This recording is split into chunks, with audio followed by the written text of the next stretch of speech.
Ok, estamos grabando y la comparto otra vez. Bien.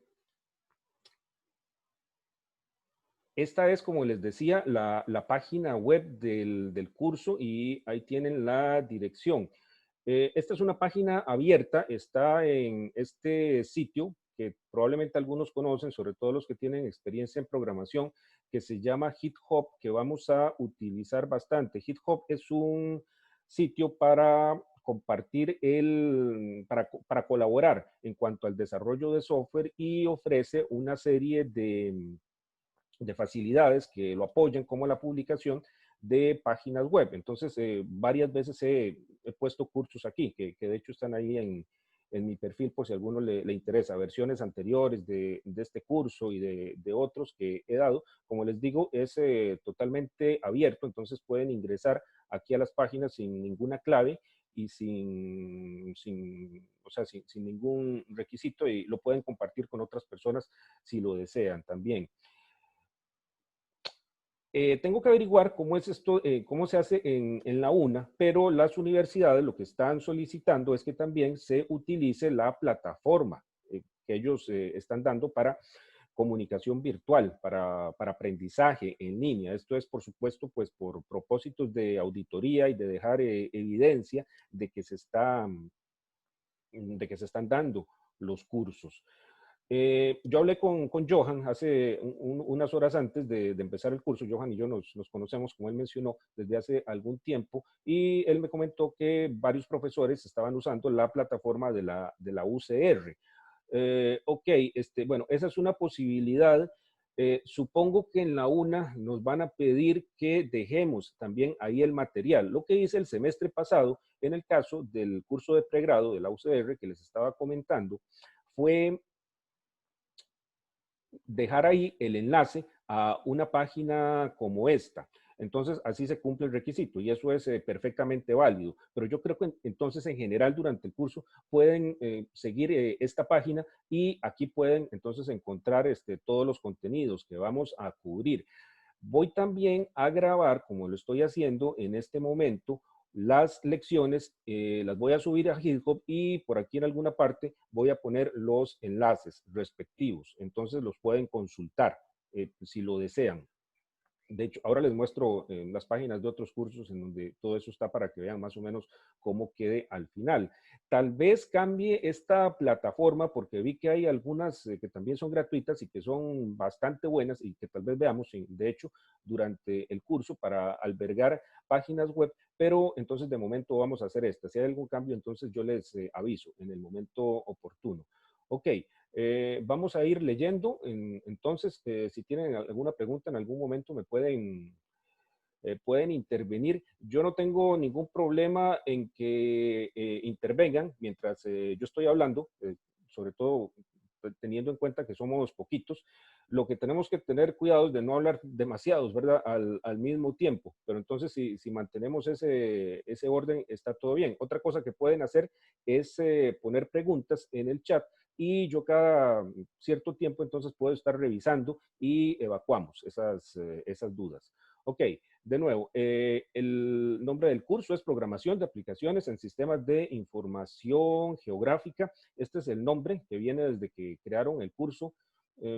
Sistemas de información geográfica entendido en un sentido amplio, no solamente una herramienta SIG de escritorio, así tipo ARGIS o QGIS, sino también programas que puedan funcionar de manera independiente o que puedan ser agregados a estos de escritorio o incluso, como les estaba mencionando, páginas web. Entonces, aquí se está usando sistemas de información geográfica en un sentido muy general. Bueno, esto es de la maestría en profesional en sistemas de información geográfica y teledetección de la Universidad Nacional y de la Universidad de Costa Rica. Como saben, esta maestría se lleva conjuntamente entre las dos universidades y se alterna la administración.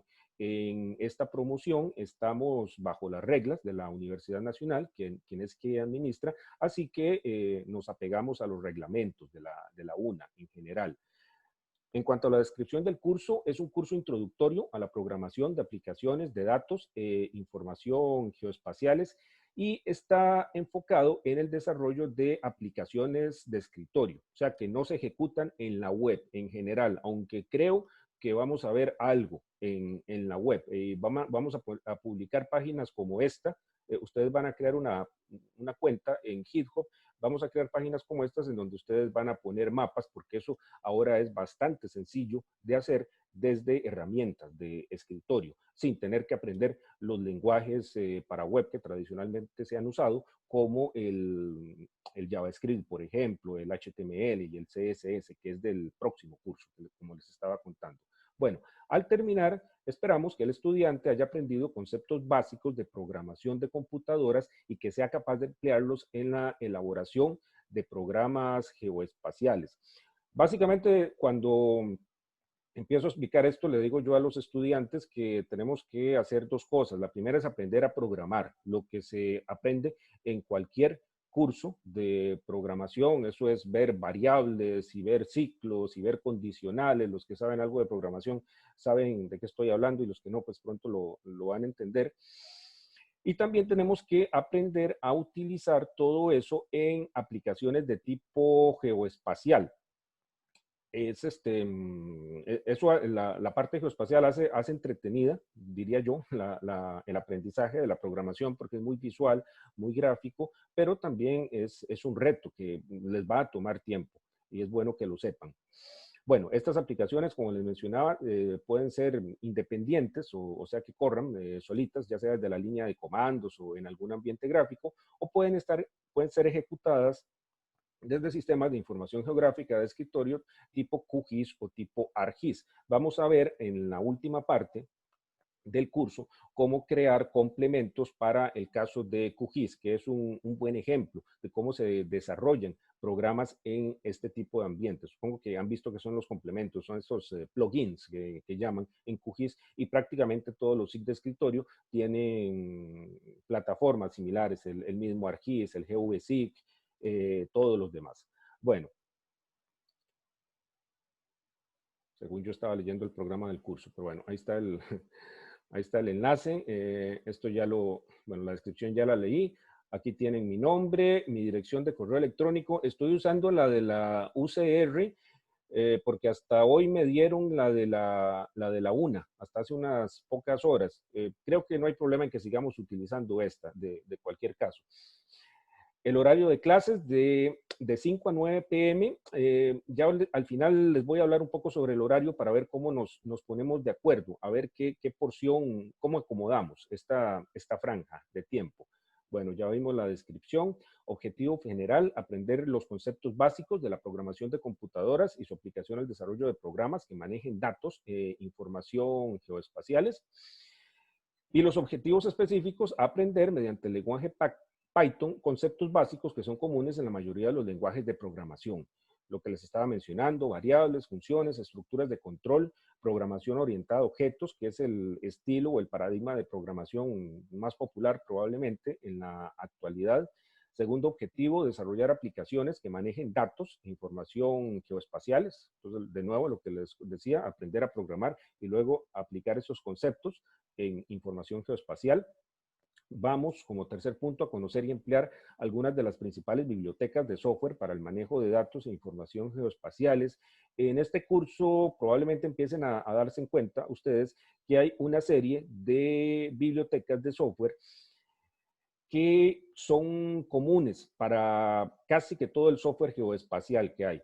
Tenemos, por ejemplo, GDAL, que es la biblioteca que permite, me deja señalar aquí, que permite escribir y leer en diferentes formatos y hacer conversiones, digamos, de shapefile a KML, de GeoTIFF a ASCII raster, bueno, todo el montón de formatos raster y vectoriales que hay disponibles. Esta biblioteca de alguna manera los agrupa y permite entonces manejarse indistintamente entre todos ellos. Luego tenemos la biblioteca GEOS, que es la que realiza las operaciones de predicados geoespaciales, todo lo que son uniones, intersecciones, digamos, eso de contar cuántos puntos están en un polígono o cuántas líneas se intersecan con un polígono. Para esto la biblioteca GEOS proporciona una una cantidad importante de funcionalidad y, como les digo, es compartida entre muchas herramientas. Y así como hay implementaciones para Python, hay también para R, para C++ y para otro montón de lenguajes de programación, y se usan también en SIG de escritorio, SIG web y muchos otros. Y otro buen ejemplo es la biblioteca PROC, que es la que maneja, como el nombre lo sugiere, las proyecciones cartográficas. Y eso es lo que permite ir y venir, digamos, entre WGS84, CRTM05, UTM o cualquier otra proyección que esté estandarizada o que uno haya creado con los parámetros necesarios. Y por último, vamos a extender la funcionalidad de herramientas SIG de escritorio mediante programas en Python, que era lo que les contaba. Y pues en el medio, como les he ido dejando ver, creo que podemos ver algunas otras cosillas, como esta de hacer páginas web. Bien, en cuanto a los requisitos, como les he dicho varias veces, no se requieren conocimientos previos de programación de computadoras. Sí es importante que ustedes vayan entrenando, o probablemente yo sé que ya lo tienen, su capacidad para entender y elaborar expresiones lógicas y matemáticas, tipo fórmulas, funciones, y que sean capaces de comprender y construir procedimientos que sigan una secuencia lógica, lo que se llama algoritmos en matemática.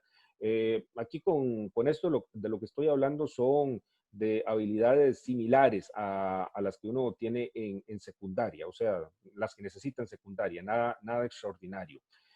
También asumo yo que ustedes tienen un conocimiento de conceptos básicos de cartografía, o saben que son proyecciones, sistemas de coordenadas, que saben manejar herramientas SIG de escritorio, cualquiera, pueden usar la que ustedes deseen. Esto es para hacer cosas como visualizar capas, prácticamente, básicamente eso, hacer algunas consultas sencillas y, como les decía, para tomar un caso de estudio, en la última parte del curso vamos a desarrollar algunas aplicaciones sencillas en el entorno de QGIS, que luego ustedes pueden aplicar a otras herramientas de escritorio como ArcGIS o GVSIG o cualquiera de las similares. Bueno, vamos a hacer aquí a continuación un desglose de los temas que vamos a ver. El día de hoy vamos a hablar un poco de la importancia de la programación de computadoras en el manejo de información geoespacial, o sea, qué utilidad tiene la programación para un especialista en sistemas de información geográfica o alguien que trabaje con información geoespacial. Vamos a hablar de cómo se instala el ambiente de desarrollo con el que vamos a trabajar. Creo que no lo vamos a instalar hoy aquí, pero más bien se los voy a dejar de tarea para que ustedes lo hagan, pero les voy a indicar cómo deben hacerlo. Es algo muy sencillo, es como instalar cualquier otro software. Bueno, luego vamos a entrar a los conceptos básicos de programación de computadoras. Esto es cómo manejar expresiones matemáticas, precedencias de operadores, variables, tipos de datos, condicionales, ciclos, funciones, estructuras de datos, programación orientada a objetos. Yo sé que en este momento esto suena un poco extraño, pero poco a poco iremos entendiendo de qué se trata. Luego, el manejo de las bibliotecas de datos geoespaciales, las que les mencionaba, GDAL, GEOS, PROC. Y luego hay algunas que son específicas, estas son como muy generales, como les decía, estas tres son como la base del software geoespacial, en buena medida, principalmente software libre, pero también software propietario la utiliza. Tenemos el GeoPandas, por otra parte, que sí es una biblioteca específica de Python, está basada en otra que se llama Pandas y tiene una extensión GeoPandas, que es por supuesto para manejar información geoespacial. Y espero que podamos ver un poquito de Folium, que es justamente la biblioteca que permite construir páginas web a través de aplicaciones de escritorio, o sea, de herramientas que se ejecutan en el escritorio. Y la última parte es la de automatización de tareas y la de complementos en QGIS. Bien, en cuanto a la metodología, bueno, aquí tal vez esto varíe un poquito con respecto a cómo lo he estado haciendo últimamente. Bueno, esto es por supuesto debido al tema de la virtualización. Tradicionalmente, este curso se desarrolla mediante clases teórico-prácticas. Yo doy una hora de teoría y el resto del rato de la lección es para que los estudiantes desarrollen ejercicios de laboratorio. Eso podría cambiar bueno, vamos a hacer lo mismo, pero tal vez de una manera un poco diferente, que ahora les explico, debido a lo de la virtualización. Bueno, conceptos teóricos, entonces, yo los voy a cubrir y también les voy a asignar una serie de lecturas para que ustedes los revisen. Como siempre, les recomiendo a los estudiantes que prueben las diferentes herramientas y conceptos en sus casas. Bueno, esto sería antes de las lecciones y que aprovechen los periodos de clase para aclarar dudas. Esa es la manera que yo he encontrado más eficiente de avanzar. ¿Cómo es la evaluación? Toda la evaluación la voy a realizar con tareas que ustedes van a realizar desde sus casas. O sea, no voy a hacer pruebas presenciales. Por un lado, porque en este contexto queda un poco más difícil y también este es el enfoque que he preferido yo para cursos de programación, aún antes de todos estos problemas que se nos han venido encima. Entonces, ¿cómo va a ser esto? ¿Cómo se va a desglosar? Vamos a hacer una serie de tareas programadas. Estos son ejercicios relativamente simples de programación. No hay un número definido, pero con base en la experiencia de otros cursos, yo espero que sean entre 4 y 6. Entonces, es un ejercicio, es algo así como un laboratorio. De hecho, a veces uso esa expresión, pero ahora puse tareas programadas. Un ejercicio de programación probablemente ustedes lo van a subir a este sitio que les estoy diciendo, que se llama GitHub. Van a realizar entre 4 y 6 y esto va a constituir un 40% de la nota. Y luego vamos a tener un par de ejercicios un poco más complejos que les van a tomar más tiempo, cada uno de los cuales va a valer un 30%. Estos son los proyectos. Probablemente el proyecto 2 sea una continuación o digamos, un estado avanzado del proyecto 1, pero todavía no tengo muy claro qué van a hacer, entonces no estoy seguro. Ok, pero esa es la idea general. Eh, Algunas de estas cosas las van a hacer ustedes de manera individual y algunas las pueden hacer en grupos, por lo menos los que quieran. Es importante desde mi punto de vista que ustedes ensayen ambas modalidades, que trabajen por separado y que también trabajen en grupo, porque eso es una situación muy real que se da en programación, el trabajo en grupo. Entonces, ya veremos en su momento cuáles son individuales. De fijo van a ser las primeras y a partir de qué momento entonces podemos dejar proyectos en grupo. En cuanto a las fechas, bueno, las tareas programadas las van a estar a lo largo de todo el semestre. Yo calculo que será como una cada 15 días, pero no tengo fechas así fijas, es conforme a cómo vayamos avanzando. El proyecto 1, la idea es que sea más o menos hacia mitad del semestre y el proyecto 2 hacia el final. Okay. Oportunamente, entonces yo les daré las fechas. Les puse una serie de bibliografía recomendada. En este curso no hay un libro de texto así como que podamos seguir a lo largo de todo el semestre. En el curso anterior que les comentaba de R, ahí sí encontré uno que fue una gran salvada, pero de Python no hay uno que yo creo que podamos seguir así y tomar como un libro de texto. Los principales también, tal vez, son estos de Charles Severance, el de Python for Everybody, sobre todo el de la versión 3, esto es porque hay dos versiones de Python, la 3 y la 2, nosotros vamos a usar la 3, creo que ahora les explico un poco más sobre esto. Mira, me deja hacer aquí me deja darle clic a eso. Es Python, learn, a ver si me llega. Es este.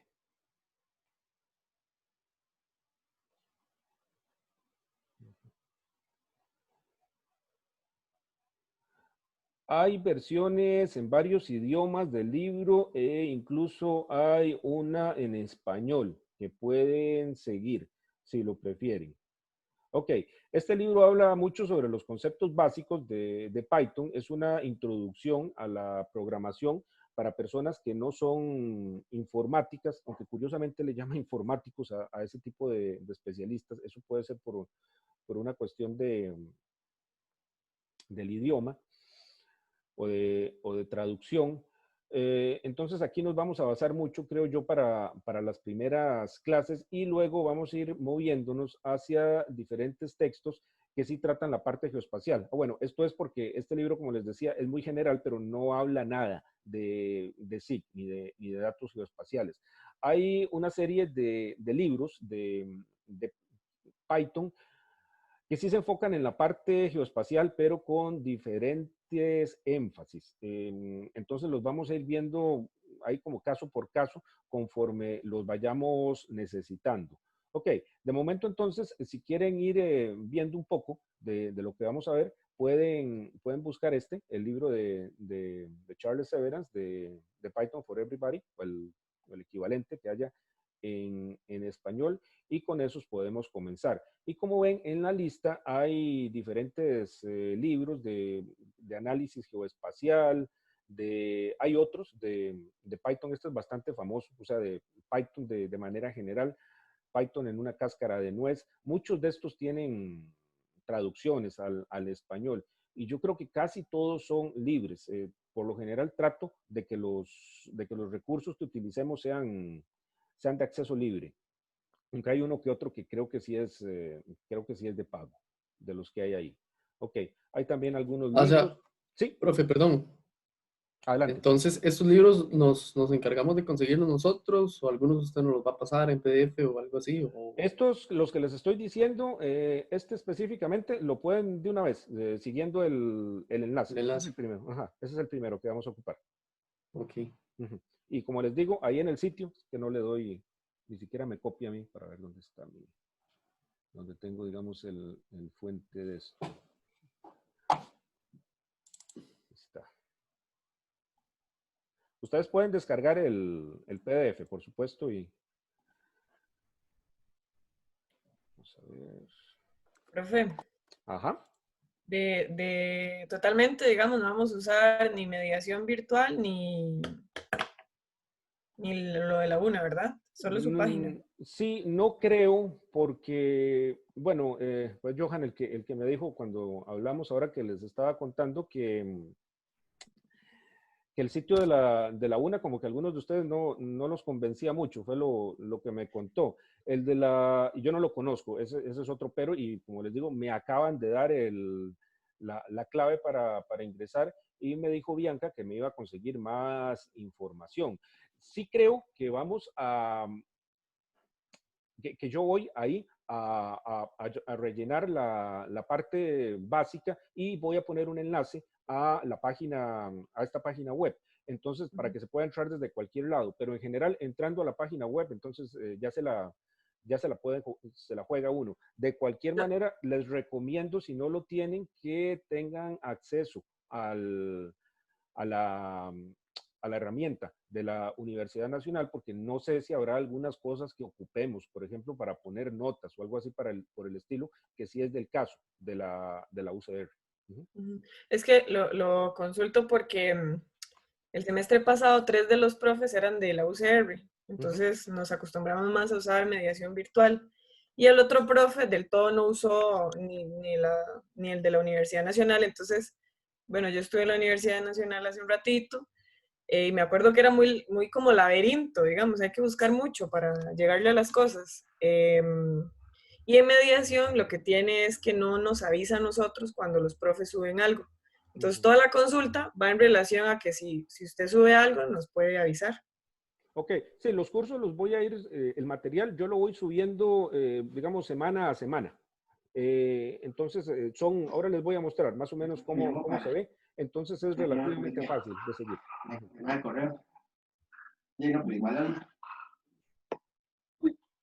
¿Perdón? ¿Alguien dijo algo? No, no, disculpe, disculpe. Ah, ok. Ok, sí, entonces básicamente yo creo que con la página web esta en GitHub nos la podemos jugar, pero voy a de igual manera cumplir el requisito de llenar lo que se requiera del curso en la página de la UNA. Mediación virtual no creo que vayamos a utilizar, de por sí no puedo, bueno, no sé cómo habrán hecho los otros profes, creo que hicieron ahí algún cambalache, pero no sé si puedo poner este curso en mediación virtual. Ok, ¿qué más? Ah, bueno, este es el libro, la página que les estaba mencionando. Bueno, este es un curso que es bastante famoso, está en varias plataformas de aprendizaje como Coursera o como, bueno, no me acuerdo, Profe, Udemy, ¿en cuáles? Sí.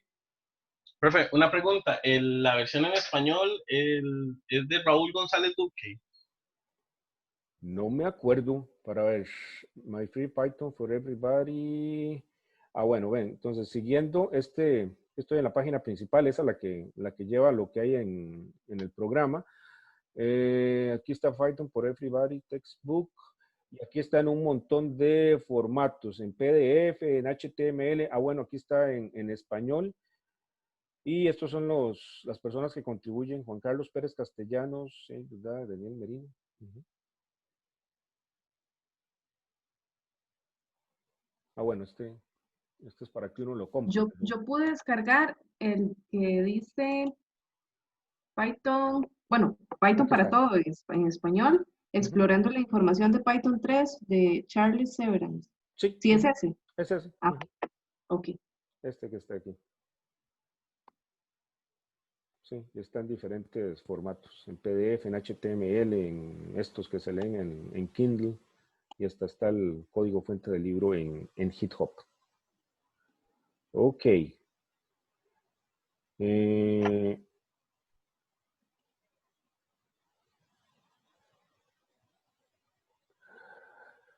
bueno, ¿alguna pregunta en general sobre el programa del curso? ¿Qué horario? Ah, sí, los horarios, correcto, gracias. Bien, el horario oficial es de 5 a 9 p.m. Ahora, por supuesto que las 4 horas en esta modalidad se hacen demasiado pesadas, tanto para ustedes como para mí.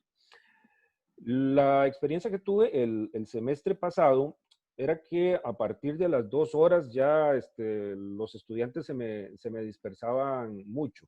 Entonces, hay varias posibilidades. Una es hacer un receso y luego volver.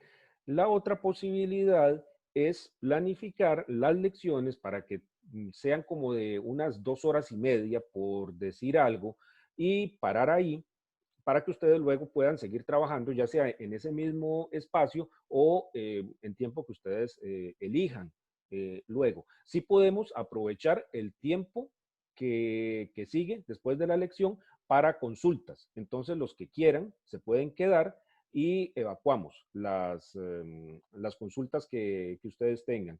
Entonces, mi propuesta es la siguiente: hacer las clases de 5 a 7:30, por decir algo, y el tiempo siguiente aprovecharlo en consultas, si es que las hay, y entonces ahí terminar sin hacer el receso. Pero me gustaría saber si esa idea les parece, o si prefieren algún otro enfoque. Profe, disculpe. Ujú. Sí, Ayer que adelante. estábamos con el otro profesor, con Rafael, que nos daba fotogrametría, Ajá. le hicimos la siguiente propuesta.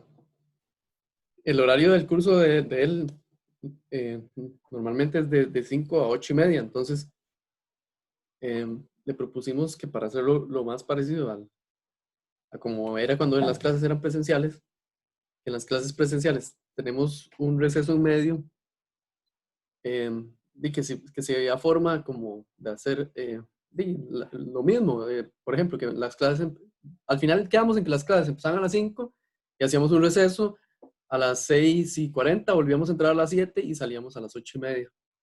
Entonces, no sé si se puede hacer algo parecido, porque, como usted dice, Sí, sí cuesta, a mí, bueno, pues, en lo personal me cuesta mucho mantener la atención durante tanto tiempo y siento que igual de 5 a 7 y media es bastante si es seguido. Tal vez sí Ujú. podemos hacer como un receso medio y tal vez continuar, tal vez no necesariamente que sean las 4 horas, pero no sé qué le parece para no O- hacerlo de 5 a 7 y media o no sé qué les parece a los demás. Y no sé, ahí hago la propuesta, para que la valoremos también, para que valoremos las dos, pues. ¿De cuánto es el receso con Rafa, más o menos? 20 minutos. 20 minutos. Ujú. Bueno, yo estoy abierto a cualquiera de las dos posibilidades. Me gustaría saber qué piensan los demás. Es que Profe, sí, perdón. adelante, adelante.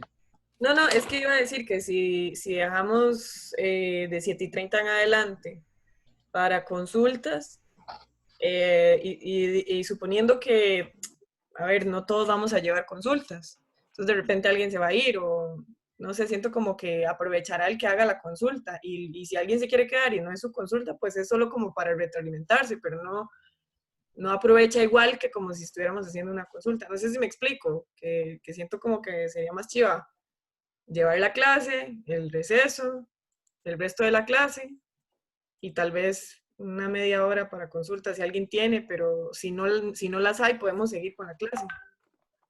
O que las consultas se hagan por correo o así, no sé. Bueno, de repente puede haber consultas que Que se todos puedan resolver tengamos. durante la clase, sí, sí, sí, sí. Ok. Ujú. O Entonces, tal vez en dado caso, si no tenemos consultas dentro de la clase, tal vez llevarlo a la clase siguiente, tal vez hacer como un periodo de consultas al inicio, que eso lo hemos hecho con otros cursos. ok. Es cierto, es una buena idea. Bueno, entonces podríamos hacer esto. Entonces, parece que la idea que les gusta más es la del receso. Em, Podríamos, entonces, sí, empezar a las 5, digamos por ahí, de 7, 7 y media, hacer un receso de eso, como de 20 minutos y continuar a las 8 y media, por ahí. Sí, sí, pero a Ok, mí me parece bien.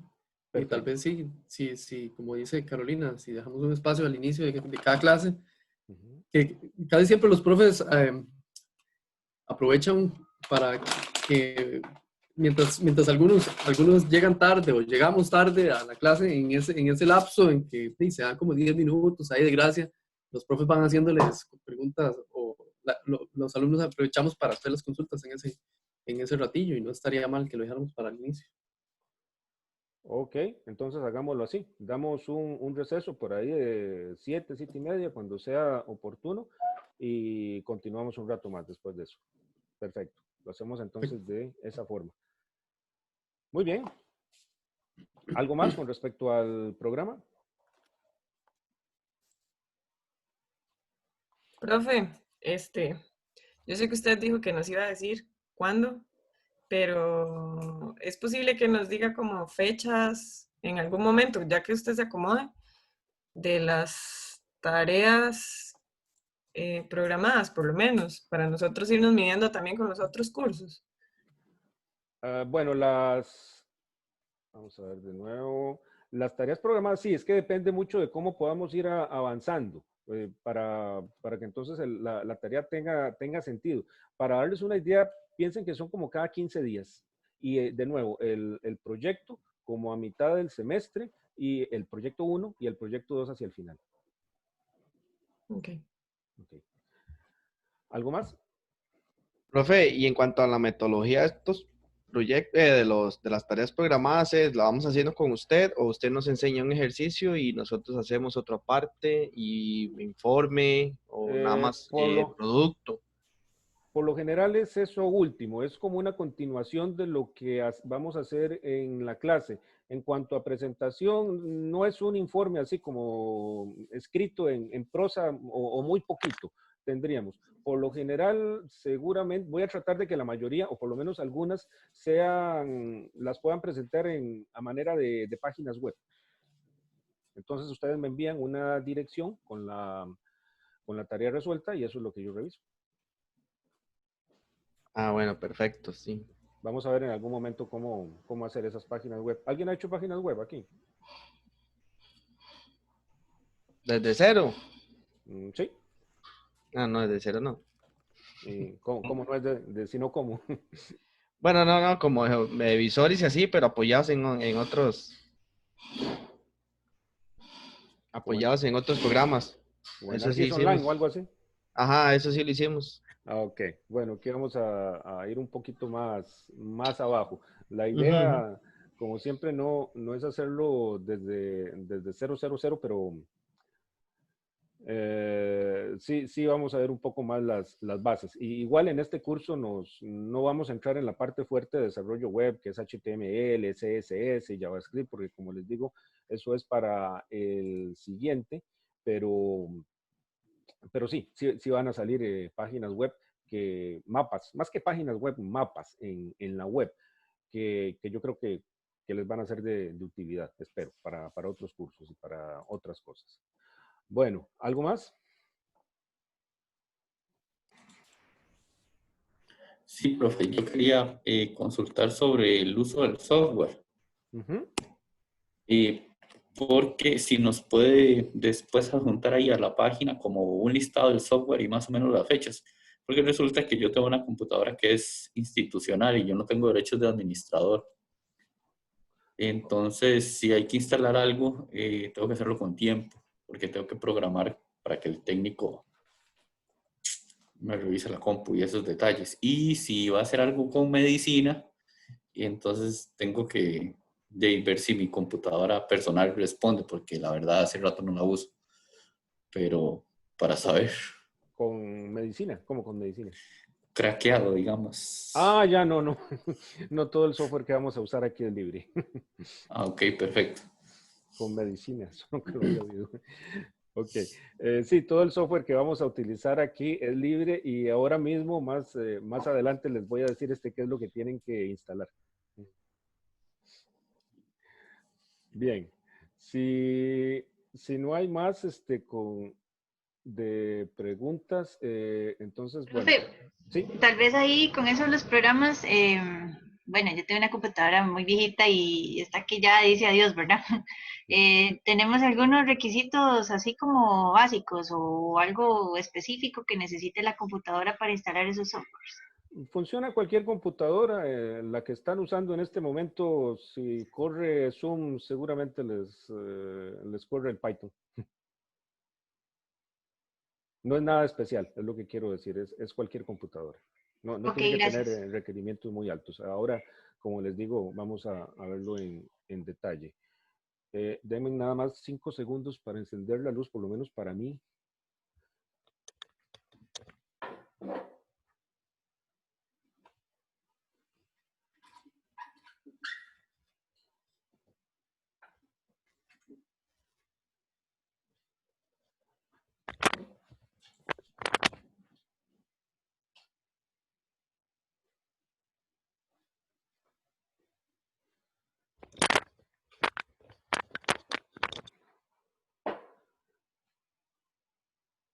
Ok, listo. Bueno, aquí no tengo iluminación para juegos de noche, como podrán ver. Tengo que ver cómo corrijo eso, pero si es que el otro curso era mediodía. Y sí, ya veo que voy a tener que hacer algo al respecto. Ok, vamos entonces a ver estábamos a continuar con el curso, a ver la primera parte, entonces me devuelvo a nuestra página web. Como pueden ver, entonces ahí va a estar ¿sí me están oyendo? Sí, señor. Ok, como adelante. Em, Ahí hay, en la página web hay un espacio, bueno, para las lecciones, entonces va a ir aumentando conforme vayamos avanzando. Lo mismo los enunciados de las tareas programadas, aquí los voy a poner, los de los proyectos. En alguna parte voy a poner el video de los diferentes de las lecciones para que ustedes lo puedan consultar. Eso estuve haciendo el semestre anterior, no me gusta para nada cómo quedaron, la pura verdad. Bueno, y es que para hacer videos buenos se requieren bastantes recursos y mucho tiempo que no tenemos, pero los estudiantes me dijeron que sí les resultaban útiles, que podían ir a consultarlos y si alguno no podía conectarse en algún momento, entonces podía ver eso. En todo caso, la idea mía es que el contenido de las lecciones que yo les ponga aquí sea bastante explicativo como para que ustedes lo puedan seguir. Bien, tal vez les voy a mostrar cómo es que queda esto al final. Bueno, esto es HitHub, me voy a meter por aquí. No es necesario que me sigan en esto. Bien, nada más les voy a contar primero cómo es que está organizado este curso. Esto es una serie de lo que se llama en la terminología de HIT y de HitHub repositorios, que son como conjuntos de programas, y vamos a tener entonces un repositorio por cada lección, o también la tarea programada va a ser un repositorio, todas las tareas programadas, los proyectos también, y los otros componentes que vayan saliendo. Ustedes en algún momento van a crear una cuenta, si no la tienen ya, en este sitio que se llama GitHub, que como les digo es un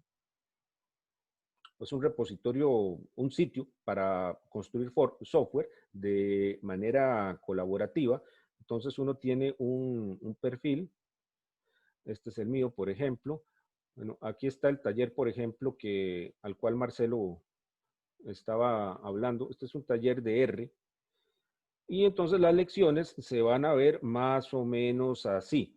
Es una mezcla de texto, de gráficos y de código que ustedes van a poder reproducir. Este es sobre R. Y algunas cosillas que hicimos para el taller de la jornada. Este, por ejemplo, es un gráfico de los casos de COVID basado en la información que da el Ministerio de Salud, cómo hacer mapas a través de eso. Este es el tipo de mapas que también nosotros vamos a generar. Se hacen. Esto es código en R, de nuevo, nosotros lo que vamos a usar es Python, pero es bastante similar. Se usa una biblioteca que se llama Leaflet, que la base está en JavaScript, que es un lenguaje para web, pero los diferentes lenguajes de programación, el R en este caso, o el Python en el curso nuestro, pues proveen interfaces para hacer esto. Entonces uno programa en Python o en R y obtiene un mapa que puede publicar en la web. Y lo puede hacer más inteligente que eso. Este es bastante básico. Por lo menos permite ver cuál es la distribución. Bueno, y ahí, como nosotros vamos a ver el equivalente en Python de estas cosas, de cómo manejar datos vectoriales, de cómo manejar datos raster. Vamos a ver algunas de las bibliotecas de graficación. Entonces, más o menos, esta es la apariencia que va a tener cada una de las lecciones. Entonces, espero que ustedes con el texto y con el código fuente, o sea, las instrucciones de programación que yo les voy a ir dejando ahí, entonces puedan reproducir esto. Bien, este es el taller, se lo dimos hace como 15 días, si mal no recuerdo. Este es el curso del semestre pasado. Voy a ver si mejoro un poco la presentación, que yo sé que no está como muy agradable, pero esa no es mi especialidad. Bueno, de momento estoy contento porque cumple la función. Algunas de estas cosillas nosotros las vamos a ver como la sintaxis Markdown, que es la que se utiliza para construir en parte esas páginas que les estaba mostrando. Y pues lo que quería que vieran de aquí es de nuevo cómo es que lucen las diferentes lecciones. De nuevo, no es exactamente así, porque esto, como era un curso de R, lo generé en una versión, digamos, con herramientas para R. En Python vamos a utilizar otras, pero más o menos es la misma idea. Es código de programación intercalado con gráficos e intercalado con textos. Y bueno, además de eso, ahí están los videos de las lecciones, que es un canal en YouTube. Entonces ahí los voy a ir poniendo todos. Este lo estamos grabando también y lo pueden consultar. Voy a crear otro canal especial para ese curso y ahí van a quedar los enlaces. Ok, más o menos entonces esa es la manera en la que vamos a trabajar. Vuelvo entonces a la página web del curso, a ver dónde era que estaba. Aquí está. Ok, vamos a la primera lección, que es una introducción al lenguaje de programación Python. Eh, algunas cosillas de logística también. Bueno, la conexión a Internet me ha resultado bastante bien. O sea, no he tenido problemas mientras estoy dando lecciones. Por supuesto que en cualquier momento eso podría darse, que se vaya la conexión, que se vaya la electricidad, cualquier otra cosa. Si eso sucede, entonces yo voy a tratar, si ven que en algún momento no estoy hablando y cuando yo me dé cuenta, entonces les envío un mensaje por correo electrónico porque espero poder tener por lo menos el de el teléfono y seguramente lo que les voy a decir es que le demos un ratito, ahí no sé, algún tiempo prudencial, unos 10, 15 minutos. Si después de eso no vuelve, yo creo que lo más razonable es dejar la lección porque es imposible saber para cuándo va a volver. Y después vemos cómo lo reponemos. Eso en el caso de una contingencia. Profe, Sí, en ese caso, bueno, es que nosotros teníamos chats, y tenemos actualmente chats con otros profesores, no sé, de WhatsApp, no sé si podría ser el caso suyo, crear un grupo de WhatsApp para que nos avise ahí por cualquier cosa y cualquier comunicado, no sé, que subió algo o algo así. ok, yo no tengo problema en usar grupos de WhatsApp. Sí debo decir esto, yo no los estoy leyendo todo el tiempo. Entonces podemos utilizarlo como un medio de comunicación, digamos, alterno o así, para emergencias, pero que quede claro sí que no es el oficial, porque yo los leo a veces, me llega un mensaje en la mañana y lo voy leyendo en la noche y todo el mundo se queja, ¿verdad? Por supuesto. Pero entonces para alguna emergencia, entonces sí, me parece bien que lo podamos utilizar. ¿Ustedes tienen alguno? Digamos, alguien se puede encargar de hacerlo y yo paso mi teléfono y ahí, o sea, alguien que, Johan, sí, Johan se había ofrecido además, la hora que hablamos. A dedo, Johan. Está bien, yo ahorita lo hago entonces. Ok, y Johan ya tiene mi teléfono además, entonces y supongo que tiene el de todos ustedes. Ok, podemos hacer eso. De nuevo, así como para casos de emergencia. ¿Qué más les tenía que decir? Bueno, tengo ese problema de la iluminación que tengo que ver cómo lo soluciono para que esto se vea un poco mejor. Y yo no sé por qué en esta versión de Zoom que yo tengo no me admite los fondos de pantalla. No sé si será porque es la de Linux y entonces es un poco diferente. No sé si lo han notado, pero por aquí donde yo estoy, bueno, al igual que en algunos casos de ustedes, aquí hay muchos perros. Entonces pasa un perro por la calle, los perros de esta casa le ladran y todos los del vecindario le ladran también. Entonces a veces hay mucho escándalo. Sorry por eso, pero y esta es justamente la hora en la que la gente saca a pasear a los perros. Entonces se da eso. Y aparte de eso, bueno, espero que no tengamos mayor inconveniente. Ok, comenzamos entonces con la lección 01, que es la del lenguaje Python. Ok, aquí voy a devolverme un momento. Tengo un texto en donde explico los diferentes conceptos. La clase de hoy es muy teórica y creo que vamos a terminar antes. Tal vez hoy sí podemos tratar de hacerla toda de un solo tiro. Y creo que podemos ir terminando como en una hora o un poquito más. Aquí está el texto desarrollado. Ya les explico qué es. Y también tengo, en este caso hice unas diapositivas. Ya trato de no usar mucho las diapositivas porque les encuentro algunas desventajas que tal vez otro día les cuento, pero en este caso sí las hice. Y bueno, ya que están hechas, entonces tal vez voy a echar mano de las mismas. Ok. Bueno, vamos a Profe, hablar. una pregunta, disculpe. Ujú. Ahí en esa diapositiva vienen su correo, me imagino que es el personal porque es Gmail, pero mejor para tratar con usted cualquier cosa, el de la U. Sí, el de la U mejor. Lo voy a cambiar. Ujú. Perfecto. Gracias. Sí, es porque esta presentación la doy en muchos lugares, entonces, y la corrijo ahí cuando es la actualizo, cuando es el caso. Ok, entonces vamos a hablar un poco de Python y de la aplicación que tiene en aplicaciones geoespaciales. Bueno, Python es un lenguaje de programación de propósito general. Esto quiere decir que se utiliza para cualquier cosa en la que se utilice un lenguaje de programación. Hay sistemas financieros escritos en Python, hay juegos de video que están escritos en Python, hay algoritmos de inteligencia artificial, de aprendizaje de máquinas, de ciencia de datos.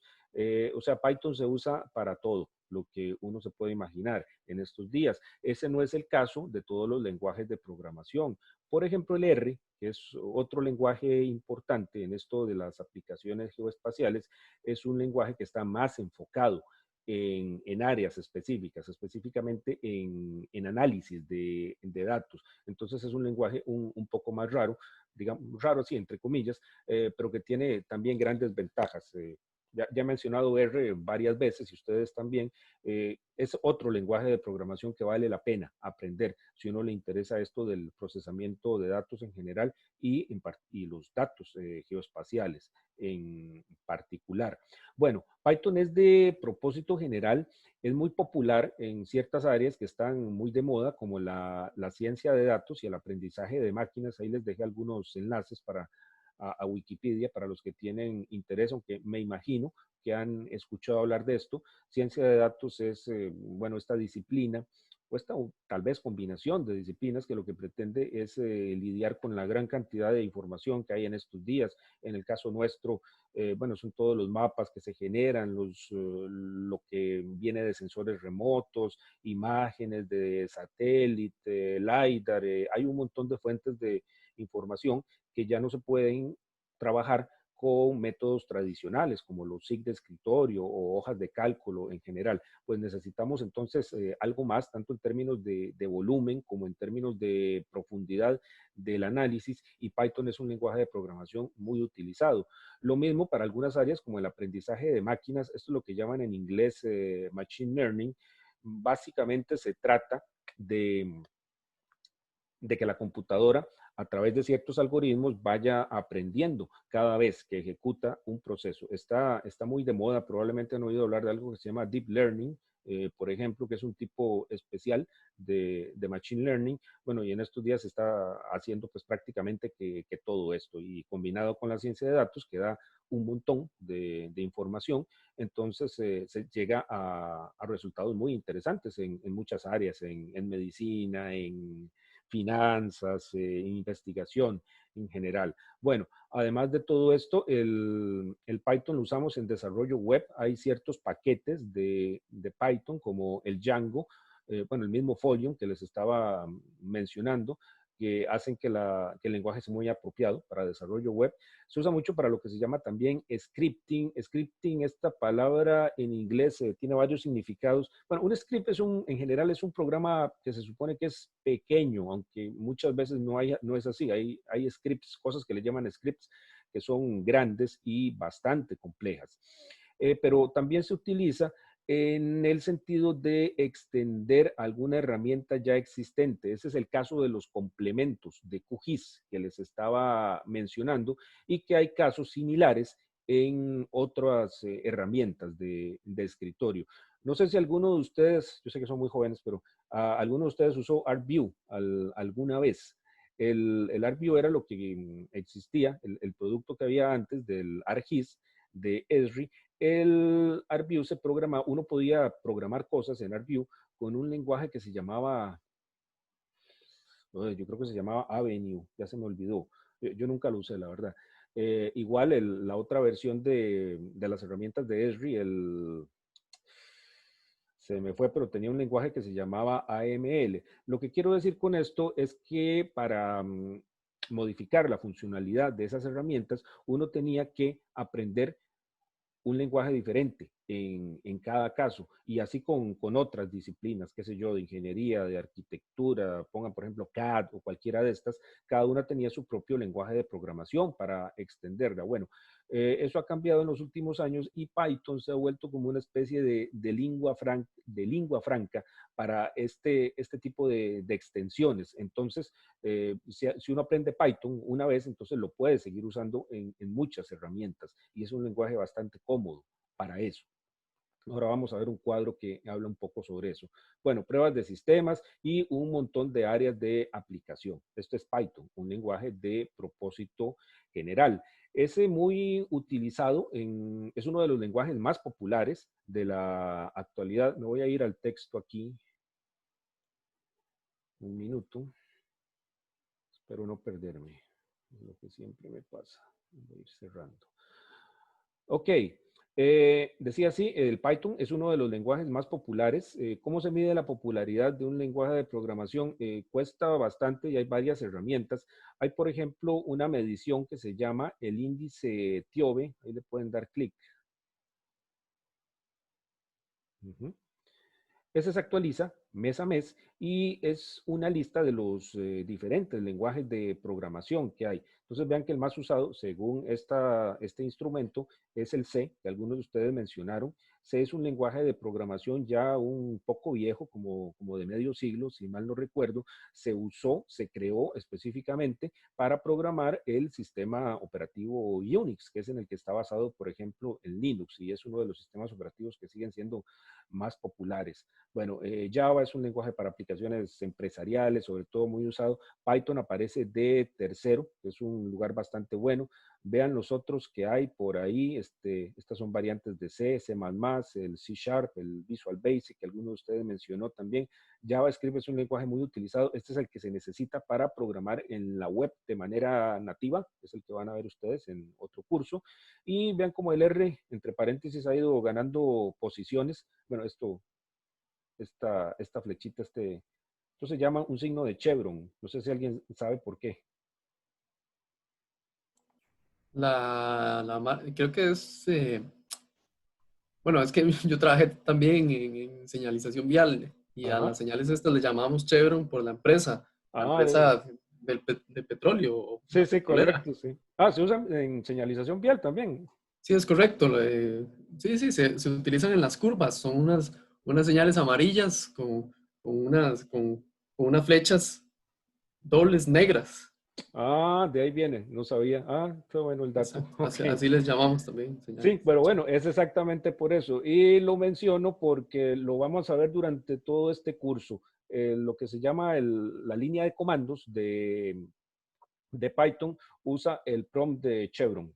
O sea, esos signos de mayor que, en este caso están verticales, pero nosotros los vamos a ver horizontales. Ok, bueno, en este caso lo que quiere decir es que este lenguaje en particular ha ido ganando algunas posiciones. Antes estaba mucho más atrás el R, porque como les contaba, es un lenguaje mucho más especializado, contrario a Python, que es un lenguaje de propósito general. Bueno, Python está aquí de tercero en este índice en particular. Hay otras fuentes como este que se llama PyPL. Aquí aparece de primero. Ven más o menos los otros lenguajes que acabamos de ver. Medir la popularidad de un lenguaje de programación es bastante difícil. Entonces, algunos de estos sitios lo que emplean son entrevistas, otros se fijan en los anuncios de trabajo que hay en el periódico, otros se fijan en algunas fuentes a las que acuden los programadores para buscar información. Una muy conocida y que ustedes seguramente van a utilizar es este sitio que se llama Stack Overflow, como dice aquí, for developers, by developers. Cuando uno hace una consulta técnica, uno tiene un programa y le da un error, entonces busca en Google qué es lo que está pasando. Es muy frecuente que lo mande a este sitio que tiene varios foros en donde los programadores, la comunidad de programadores, quiero decir, pone preguntas y los otros programadores entonces responden. Es bastante útil porque, entre otras cosas, tiene algún control de calidad. Entonces tiene revisores que están viendo que las preguntas no estén repetidas, que sean lo suficientemente claras, que las respuestas sean buenas. Es un recurso bastante utilizado. Y bueno, en alguna parte ahí de su sitio tiene un enlace a reportes que ellos hacen anualmente, en donde cuentan, pues, con base en las preguntas que reciben, cuáles son los lenguajes de programación más populares. Entonces, Python es uno de ellos. Profe, Sí, pero digamos que esté más arriba o más abajo es solamente que en este momento está siendo más usado, no necesariamente es que se va a descontinuar o no, no sé. no tenemos manera de saber.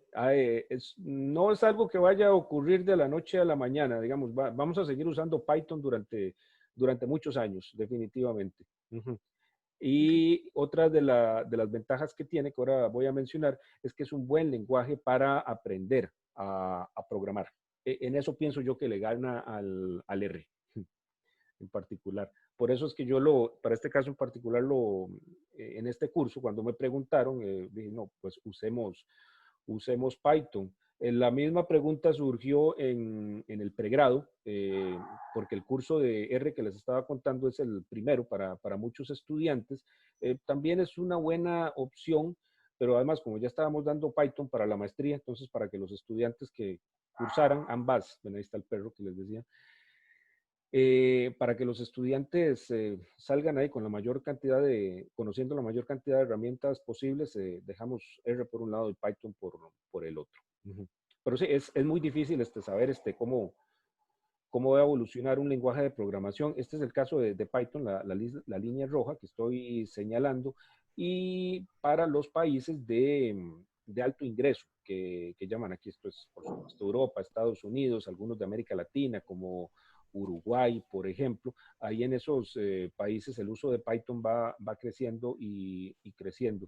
Arriba vean que están los que mencionaba yo como más populares, el Java y el JavaScript. Entonces, bueno, la situación de Python en estos días es bastante robusta. Profe, Profe, una consulta. Digamos, cuando hay alguna empresa que tiene una necesidad, ¿verdad?, de crear algo en algún lenguaje, no sé, una página web, lo que sea, ¿cómo decirlo? El programador tiene la libertad de elegir entre la gama de, ¿cómo se llama?, de lenguajes que hay, o la empresa de una vez te pone que yo quiero que me trabaje en este lenguaje de programación, o Esto, es a la libre, es como a gusto personal o del mm, programador, o cómo funciona. difícil que sea gusto personal, porque por lo general las empresas o las organizaciones tienen ya una base de, de aplicaciones y les conviene entonces seguir la misma plataforma tecnológica o por lo menos tener controladas las, las aplicaciones nuevas que vayan desarrollando. Entonces, yo diría que en la mayor parte de los casos esa es la segunda opción, o sea, que la organización o la empresa da ciertos lineamientos, a ver de cómo, en qué lenguaje y en qué plataforma se deben desarrollar las aplicaciones. Si se está haciendo algo así como totalmente desde cero, pues puede ser que den esa opción. Ujú. Ok, gracias. ¿Un gusto? ¿Alguien más? yo, perdón, Ujú. estaba viendo, bueno, atravesando ese sitio, Fiove, no sé cómo se dice. Ajá. eh, por pura curiosidad, y veo que el que está primero es C, si no me equivoco. Cuando yo atravesé C, era una interfaz muy parecida a la de Pascal, con un fondo azul y eh, algo parecido a lo que se veía con el DOS antes, un fondo azul. Y me equivoco, sigue siendo así, C, Bueno, que es es que la primera, la más de- utilizada. depende del editor de texto que estés utilizando. Eso del fondo azul, sí, puede ser muy variable. eh, del editor, como digo, y del ambiente de desarrollo. Hay ambientes que son muy gráficos, hay otros que son muy basados así en líneas de comandos o en editores de textos. En general, C es un lenguaje todavía muy popular, aunque como les digo, es viejito. Ujú. Sí, es que me llama la atención que C está de primero y entre los primeros 50 ni siquiera está Pascal. Me Pascal es un puse a hacer, lenguaje más para enseñanza, que sí, me puse, no, ya. sí. Yo Sí, me aprendí, puse a hacer la búsqueda y ahí mismo abajo viene como eh, very long term history. sí, Viene sí. como, y entonces Pascal aparece ahorita en el 2020 en el puesto 243, Ah, pero sí. hace 5 años, 2015, estaba de 16, o sea, decayó en los últimos 5 años demasiado. Pues me sorprende que en el 2016 estuviera tan alto. Sí, Sí, así aparece. ah, No, en el 2015 aparece en el 16. bueno, puede ser por eso, porque mucha gente aprendía a programar en Pascal, pero nunca echó alas así como un lenguaje para aplicaciones empresariales. El ¿Y C por es, qué, ujú. y por qué se utilizaba o sea, qué era lo particular que lo hacía tan útil para la educación o para... Bueno, su creador, que era está todavía vivo, yo creo, un suizo, se llama Niklas Wirth, lo hizo pensando precisamente en eso y para ejemplificarlo, para ilustrarlo, un paradigma de programación que se llama programación estructurada, que es básicamente dividir los componentes de un programa en bloques, en funciones o en procedimientos. Y entonces se publicaron muchos libros sobre Pascal, pero nunca se preocuparon porque fuera, digamos, un lenguaje eficiente en cuanto a ejecución, que corriera, digamos, lo suficientemente rápido, pero sí introducía buenos hábitos de programación que luego los estudiantes podían llevar a otros lenguajes. Eso lo hacía muy popular en educación. Ah, ok, profe. Ujú. Muchas gracias. Con gusto. Dato curioso, nada más, gracias. Ajá, muy bien, excelente. Bien. Bueno, entonces esto les da una idea de cómo se utiliza en el mundo el Python y algunos otros lenguajes de programación. Como les decía también, es muy utilizado en enseñanza de la programación y según algunas mediciones es el lenguaje más empleado en cursos introductorios de programación. Aquí hay un gráfico, en algún artículo, por ahí me encontré, aquí pueden ver la fuente, que cuantifica en cuántas universidades se enseñan cada uno de estos lenguajes de programación en cursos introductorios. Entonces, el Python aquí es una de las áreas en donde va ganando. El Java que les mencionaba, MATLAB es muy digamos, es como un R, pero es más propietario. El R, una de las características que tiene es que es libre. Y luego el C++ y algunas cosillas ahí un poco más particulares. El Scheme y el Scratch. Este no sé qué es, el Scratch. Ok. Este uso en enseñanza se debe, como dice aquí, a que los programas en Python son más fáciles de leer y requieren menos líneas de código fuente que otros lenguajes como Java, C o C++. Con poquitas instrucciones en Python, yo logro para lo que necesito muchas más instrucciones en lenguajes como estos. No sé si se entiende la expresión de código fuente. ¿Qué es código fuente? Son simplemente las líneas de un lenguaje de programación. Ay, este artículo habla de código fuente. Y no, bueno, aquí está el código fuente. Bueno, lo que les mostraba en el ejemplo de R. Ok. Esto es código fuente. Y la cantidad, la extensión del código fuente para lograr un propósito depende, bueno, por un lado, de la habilidad del programador para mantener su código limpio, legible y compacto, pero también de las características particulares del lenguaje de programación. En general, uno prefiere que los programas sean cortos, porque así son más fáciles de mantener y más fáciles de escribir y más fácil de entender para otras personas. Entonces, Python fue creado con eso en mente. Voy a pasarme de nuevo a la presentación y luego me devuelvo ahí. Ok, el Python como primer lenguaje. Bueno, ¿cómo se originó el Python? Fue creado en el año de 1989 por este señor Guido van Rossum. Él es holandés y según cuenta, él lo inició como un pasatiempo para la época de Navidad. Entonces ahí en alguna parte cuenta era época de Navidad, no había nada que hacer, estaba cerrada la oficina, yo tenía una computadora en la casa, entonces dice que se puso a inventar las bases del lenguaje de programación, que ahora llamamos Python. Él continuó el trabajo en algunas empresas como Google y últimamente estaba trabajando en esta donde uno guarda archivos. Dropbox. Dropbox, exactamente. Ok, gracias. Él, bueno, como les digo, diseñó el lenguaje de programación y durante mucho tiempo, ahorita se acaba de retirar ya, se le llamó algo así como un dictador benevolente del lenguaje, o sea, él dirigía el desarrollo del lenguaje, pero de una manera amigable, a través de una fundación, de la que ahora les cuento un poco más. Bueno, él lo inició en 1989 y dio a conocer la primera versión en 1991. ¿Y por qué se llama Python? No tiene nada que ver con serpientes. Es en honor a un grupo británico de comedia que se llama Monty Python. Creo que ya se retiraron. Eran muy populares allá como por los años 70, sobre todo en Europa. Aquí yo nunca he oído que nadie los mencione, la verdad. Son británicos y en algunos países entiendo que tienen así, son muy, muy, muy famosos. Hace como 5 años hicieron una de estas reuniones en que se vuelven a ver después de décadas y entiendo que los boletos en internet se fueron en menos de un minuto. Bueno, ellos tenían un programa que se llamaba el Circo Volador de Monty Python. Guido Van Rossum era muy aficionado a este grupo de comedia y por eso le puso Python al lenguaje de programación.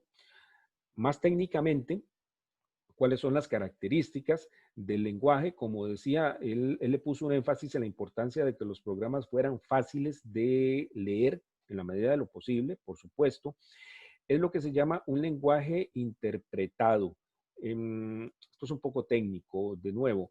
Principalmente hay 2 tipos de lenguajes de programación desde este punto de vista.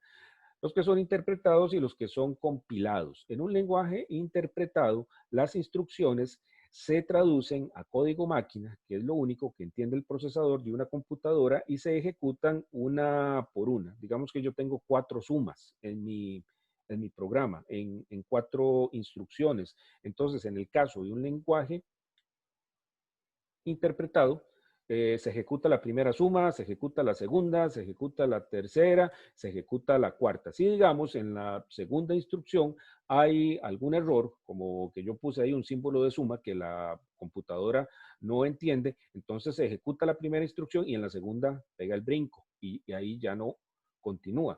En un lenguaje compilado, lo que se hace es que se junta todas las instrucciones disponibles y el compilador, que así se llama, revisa si hay algún error.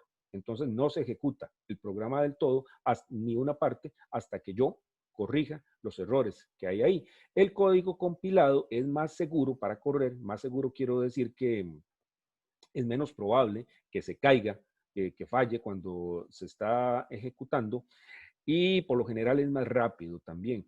Por otra parte, el lenguaje interpretado se prefiere muchas veces para enseñanza porque es más cómodo de utilizar, es digamos más flexible. Los 2 tienen ventajas y desventajas. En el caso de Python, entonces por si lo oyen por ahí, tengan en cuenta que es un lenguaje interpretado.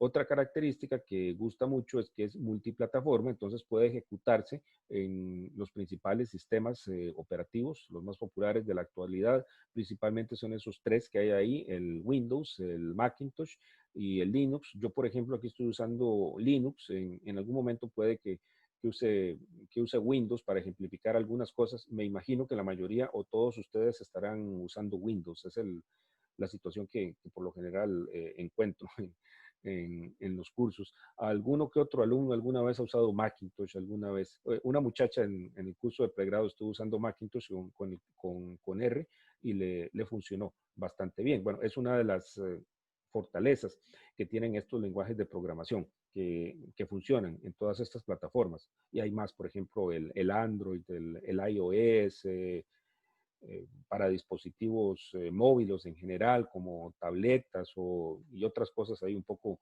más, más particulares. ¿Ok? Es multiplataforma.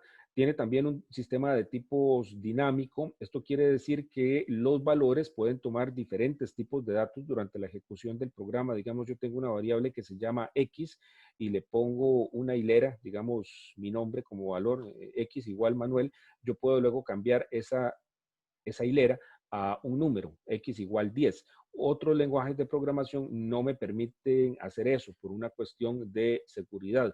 Python sí lo permite. De nuevo, es algo que tiene ventajas y desventajas, pero en el caso de Python es dinámico, me permite hacer ese tipo de cosas. Tiene también algo que se conoce como administración automática de memoria. Esto es que el interpretador constantemente está vigilando que no haya variables o algún otro tipo de estructuras que se coman la memoria. En otros lenguajes, como por ejemplo el C que estábamos mencionando, el programador tiene que hacer eso manualmente, tiene que vigilar la memoria y a veces se vuelve muy, muy complejo. Python entonces hace esto solito. Luego, soporta varios paradigmas de programación. ¿Qué es un paradigma de programación? Básicamente es como un enfoque teórico para programar computadoras. Aquí vienen en este enlace a Wikipedia algunos de los principales, como el imperativo, declarativo, funcional, matemático. No me interesa que nos pongamos a analizar esto en detalles. Lo único que tienen que recordar aquí es que Python da soporte a varios de estos paradigmas de programación y a nosotros en particular nos interesa este de la programación orientada a objetos, que es el que vamos a utilizar en muchos casos porque las bibliotecas de software geoespacial que vamos a emplear utilizan ese paradigma de programación, la orientada a objetos. Este es para nosotros el principal, pero Python también puede implementar estos otros que pueden investigar en el enlace o en otras fuentes si tienen curiosidad. Muy bien. El Python es software libre, es de código abierto, es una característica que se enfatiza mucho desde su creador, Guido van Rossum, hasta la comunidad de programadores de Python. Hay varias implementaciones del interpretador de Python. La más popular es esta, que se llama CPython, y todo está hecho en código abierto. Algunas compañías o iniciativas pueden crear interpretadores con código propietario, o sea, que no lo publican, pero las más utilizadas son de código abierto y esas son las que nosotros vamos a emplear.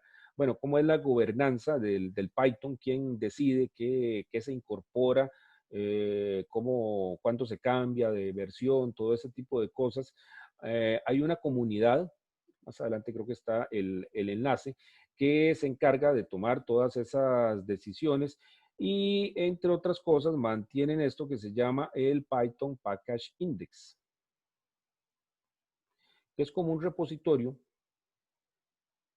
una lista, una base de datos, si se quiere ver, de todos los paquetes de Python que están disponibles. Bueno, o al menos de la mayoría, de todos los que quieran aquí publicar y compartir. Entonces, si un programador desarrolla algo que cree que pueda ser útil para otras personas, entonces lo puede subir aquí en donde pasa algún proceso de validación. Poner cualquier cosa, digamos, bueno, Geospatial. Bueno, todos estos son paquetes geoespaciales ahí para usos muy variados. GeoPandas es uno de los que nosotros vamos a utilizar. Y como ven, hay un montón más. Esto es software libre que se distribuye de acuerdo a ciertos parámetros, digamos así, de crédito a los autores, demás, pero en general la idea es que todo el mundo lo pueda utilizar. Entonces, bueno, para no andar persiguiendo todos estos recursos, se centralizan en este sitio, en esta página. Ese es el Python Package Index.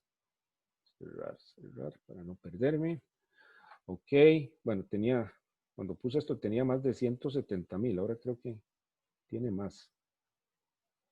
Ya por 253,000, eso en unos cuantos meses.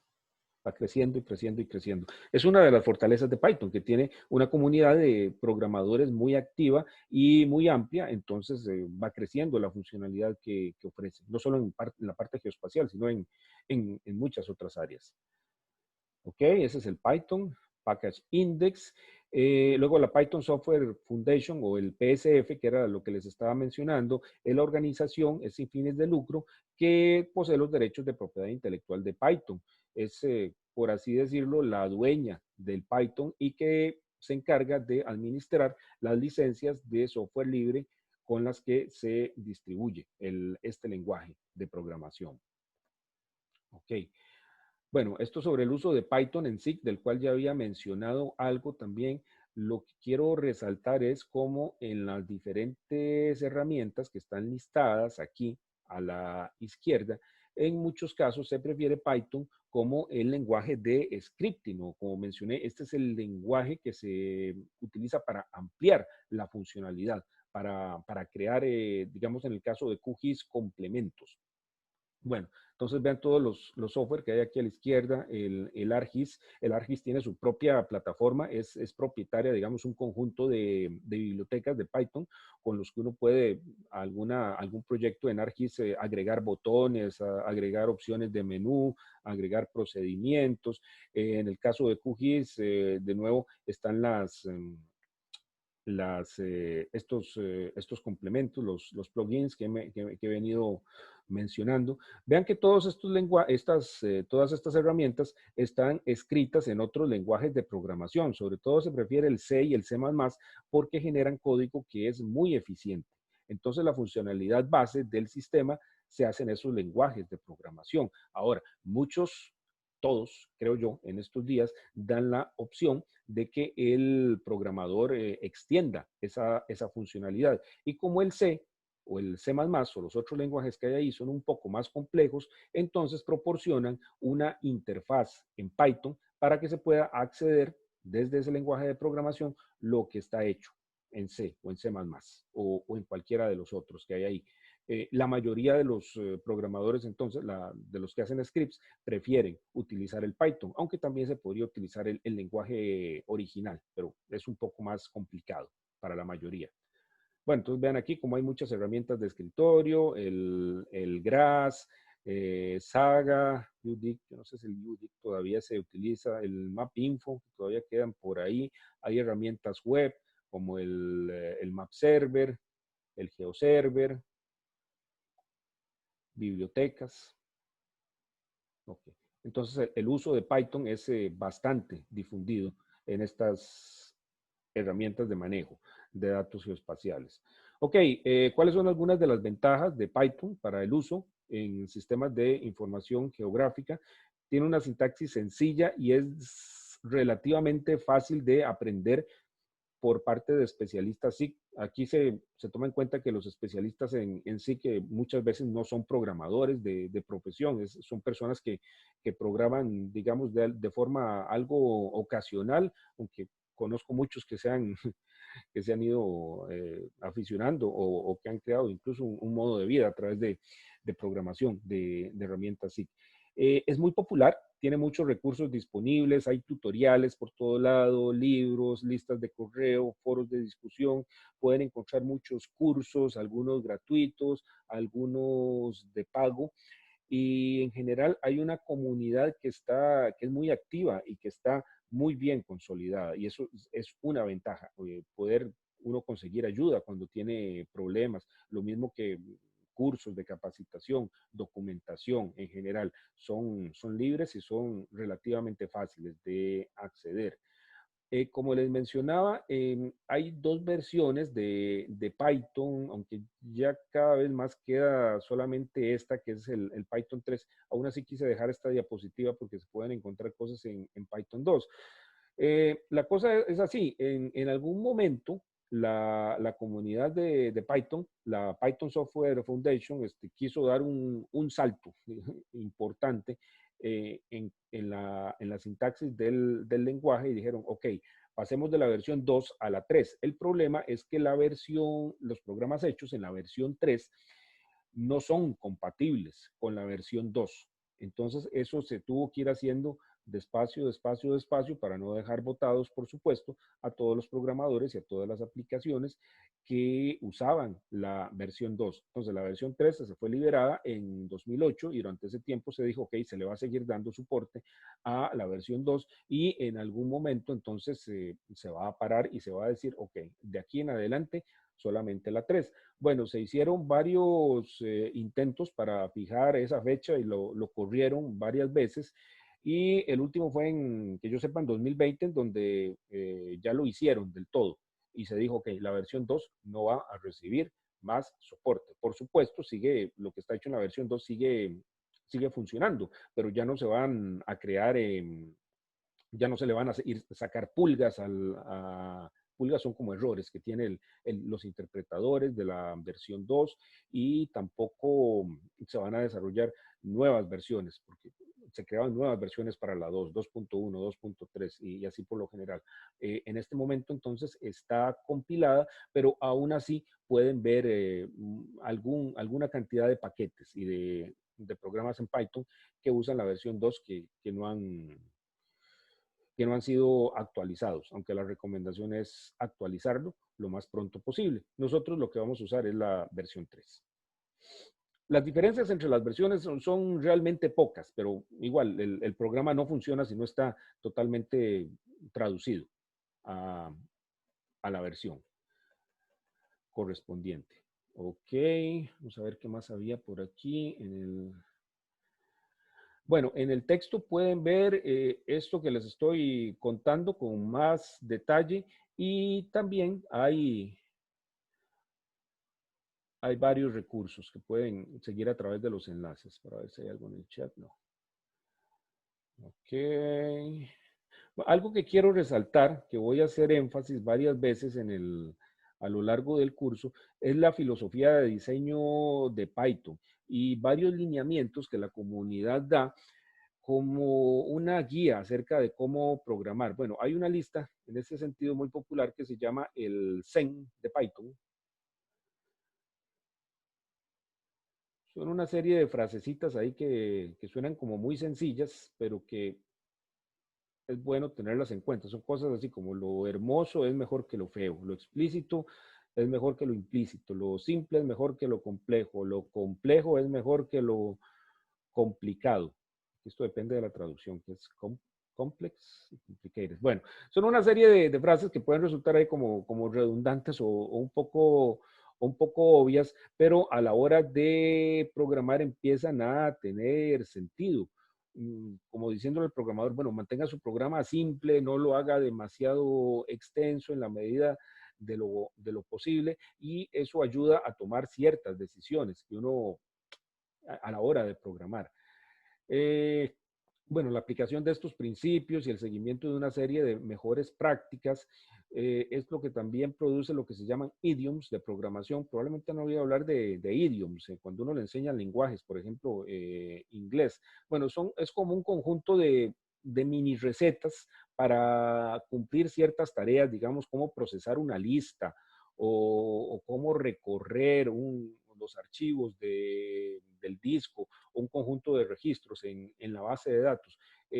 Hay muchas maneras de hacer esas cosas, pero se recomienda como un conjunto como digo, de mini recetas para ejecutar esas tareas, por ejemplo, para partir de ahí. Bueno, entonces la comunidad de Python las ha ido desarrollando. Está, por ejemplo, este recurso que se llama el Hitchhiker. ¿Cómo se traduce? Hitchhiker. Creo que Hitchhiker es esta persona que está pidiendo que la lleven en una carretera. Ok, esto es como, lo vamos a ir viendo poco a poco, pero es como una serie de mejores prácticas para resolver ciertos problemas, que son comunes a la hora de programar. Ok, Hitchhiker. Bueno, todo esto es lo que hace que un programa se llame Pythonico o Pythonic en inglés. Y eso lo van a ver seguramente en los foros y en los textos que cuando alguien propone una solución, sale gente diciendo, eso funciona, pero no es Pythonico, no es Pythonic.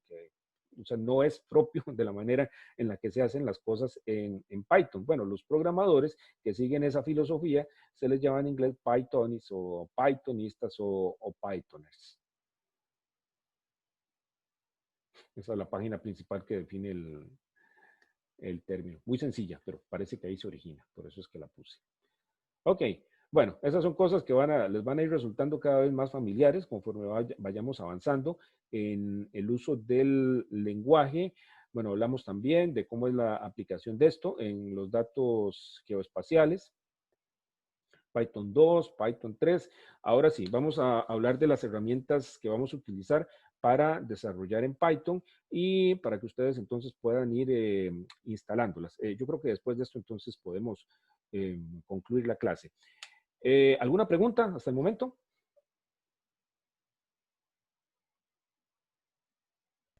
No. Ok, gracias por dar señales de vida. Profe, a mí sí, respecto a los gráficos, digamos, ¿cuál es el fin de medir cuál es el programa que más se utiliza? O sea, ¿genera alguna ganancia para ellos o es nada más como representativo?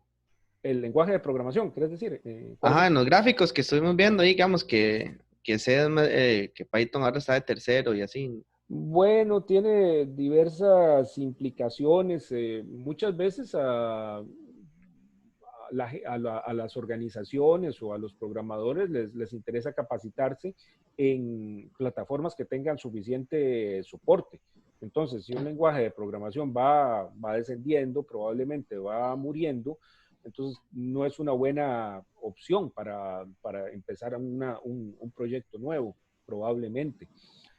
Lo busca la gente para conseguir trabajo también, sí, algunas veces se mide así, Saber en cuál especializarse. exactamente, y entonces eso da más oportunidades laborales o de otro tipo, entonces tiene implicaciones por ese lado, aunque en algunos lenguajes de programación pues nunca llegarán a ser el primero de la lista, tal vez es el caso de R, por ejemplo, porque tiene un nicho de usuarios y de aplicaciones un poco más restringido, pero en general es un dato interesante, creo yo. Ok, Tiene cierta utilidad. gracias. Ok, con gusto. Bueno, ¿cómo es que vamos a hacer programas en Python? Hay tres principales tipos de herramienta. Están los editores de texto, están los ambientes integrados de desarrollo y está lo que se llaman notebooks. Yo les adelanto que nosotros lo que vamos a utilizar son precisamente estos, los notebooks. Bueno, en todo caso, pues las otras herramientas son útiles también, o sea, son válidas. Bueno, una de estas son los editores de texto. Un editor de texto es algo tan sencillo como esto. Este es un editor de texto de Linux. Entonces yo puedo escribir aquí código de programación, print, digamos, hola mundo. Ese es uno de los programas que vamos a hacer la próxima lección, seguramente. Y aquí puedo ir escribiendo y escribiendo más instrucciones. Borrar esto para que lo que vaya a hacer ahora me funcione. Ok, esta es una manera sencilla de escribir programas. También es un poco, algunos lo consideran un poco arcaica, en el sentido, por ejemplo, de que yo tengo que escribir todas las instrucciones que yo quiera aquí a pie y no tengo ninguna ayuda, como si me dan los otros enfoques. Bueno, aún así, hay editores de texto que son bastante buenos, que se utilizan no solamente para Python, sino para programar en otros lenguajes de programación. Uno es el Atom, que es me parece que este es de Google. Son editores multiplataforma y que dan ciertas ayudas también para la programación. Por ejemplo, vamos a ver, para un ejemplo sencillo, si yo salvo este programita, digamos, le pongo hola mundo y le pongo extensión PY, vean cómo entonces ya el PY es la extensión de los... no, pues, es pequeño. Quería que vieran la parte de arriba.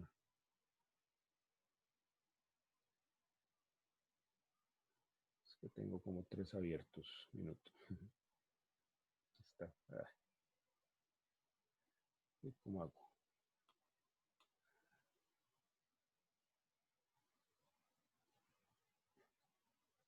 Bueno, ok. Es que quería que vean el título. Yo no sé si a ustedes les aparece esta barra que yo sí veo. Bueno, lo principal es que vean aquí la coloración de esta instrucción que yo puse. En este caso es un comando que se llama print y luego el parámetro de entrada que le doy a ese comando o a esa función, que es una hilera de texto que se llama Hola Mundo. Y lo que hace es, como se imaginarán, imprimir la hilera Hola Mundo en la pantalla, en este caso. Entonces me diferencia el nombre de la función que estoy usando con el color del parámetro de entrada, que es la hilera de texto. Bueno, en aplicaciones ya grandes, esto ayuda mucho ver visualmente cuáles son los diferentes componentes de un programa. Igual los editores pueden ayudar en otras cosas como esto que llaman autocompletado, o sea, poner unas cuantas letras de la palabra, del comando que yo voy a utilizar y que el editor las complete. Bueno, estas son algunas de las cosillas en donde ayudan todos estos editores de texto. Estos son muy utilizados, son multiplataformas, el Atom y el Sublime. El Notepad++ es uno que es especial para Windows, pero y es muy sencillo, pero me gusta bastante, precisamente por eso, porque es muy simple y muy sencillo. No ayuda mucho, pero mantiene las cosas en un nivel cómodo de utilizar, tanto así que yo lo instalé aquí en Linux en alguna parte. Bueno, uno que no puse aquí, que es muy utilizado en la actualidad, es el Visual Studio Code, que es un editor que es de Microsoft y que se usa en muchas plataformas y que da soporte a muchos lenguajes de programación. Ahora tal vez lo añado, porque creo que no vamos a utilizar eso, pero es bueno que ustedes sepan que existe. Ahora, algo sí que es importante, no solamente en Python, sino en cualquier lenguaje de programación, es que no se deben editar programas con procesadores de texto, como Word o como el Writer de LibreOffice o cualquier otro. Esto es porque los procesadores de textos no producen texto solito, sino que le agregan una serie de controles a los archivos que los interpretadores de los programas de programación, los interpretadores o los compiladores no van a entender. Entonces, para hacer programas, editores de texto, no procesadores de texto, como Word o como Writer, ténganlo en cuenta. Ok, esos son los editores de texto y luego tenemos los ambientes integrados de desarrollo. Bueno, un ambiente integrado de desarrollo o un IDE, como se le llama en inglés, es una aplicación que además de la edición de texto me da ciertas facilidades para la programación. Esto es como, por ejemplo, lo que llaman un depurador. Un depurador es un programa especial para encontrar errores en mi código de programación. Entonces uno puede hacer cosas como, por ejemplo, decirle, si una línea me está dando problemas, ok, deténgase en esta línea para evaluar todo lo que está pasando y ver entonces si llego a la causa del error. Ok, y dan también otras cosas que le hacen a uno la vida un poquito más sencilla. Hay muchos editores, muchos ambientes integrados de desarrollo. En el caso de Python, creo que estos son los más populares. El PyCharm, que es un editor especializado en Python. Como tantos otros, conozco a gente que le gusta bastante, aunque yo la verdad no lo he utilizado tanto.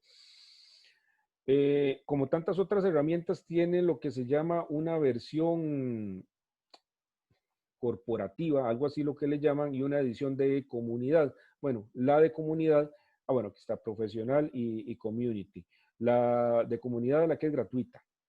Y la profesional es de pago, aunque uno puede hacer bastante con las de comunidad. Ok, de todas maneras, creo que esto no lo vamos a usar. Bueno, también está el Spider. El Spider entiendo que es un editor de texto que viene de MATLAB y entonces la gente que ha trabajado en MATLAB, a alguna le gusta. Bien, el que se ha puesto muy de moda para el ambiente, para desarrollar programas, es el que se conoce como notebooks o libros de notas, que es algo similar a ese ejemplo que yo les mostré en R. Bueno, podemos hacer cosas similares con Python. En general son ambientes que combinan código fuente con texto, gráficos, videos y otros formatos. Entonces son particularmente apropiados para aprender. El notebook más popular, el ambiente para notebook, en el caso de Python y para algunas otras cosas, es el que se llama Jupyter. Entonces, un notebook se ve como algo así, como una serie de, tal vez lo que está al fondo más, este me gusta más. De nuevo, como prosa que yo puedo combinar con mi código de programación. Entonces, esa prosa me sirve para explicar qué es lo que estoy haciendo, para documentar el programa. Y ahí entonces, entre los párrafos, por decirlo así, yo puedo generar gráficos, generar mapas o generar otro tipo de recursos con base en datos que estén almacenados en otro lugar. Entonces, imagínense, por ejemplo, para producir un paper o algún artículo, esto queda muy cómodo, porque entonces no tengo que andar copiando y pegando mapas, por ejemplo, que yo haya hecho en QGIS o en ArcGIS, salvando el archivo y dándole copy, paste o importar o lo que sea ahí dentro del web, del Word o de lo que usa el procesador de texto. Voy escribiendo y si tengo mi código actualizado, entonces lo que voy generando a partir de mis datos se va actualizando. Y esto queda en una interfaz web, como vamos a ver más adelante. Bien, esos son los Jupyter. Vamos a ver cómo se usa. La herramienta que vamos a utilizar, de hecho, da soporte a varios lenguajes, el Python, el R.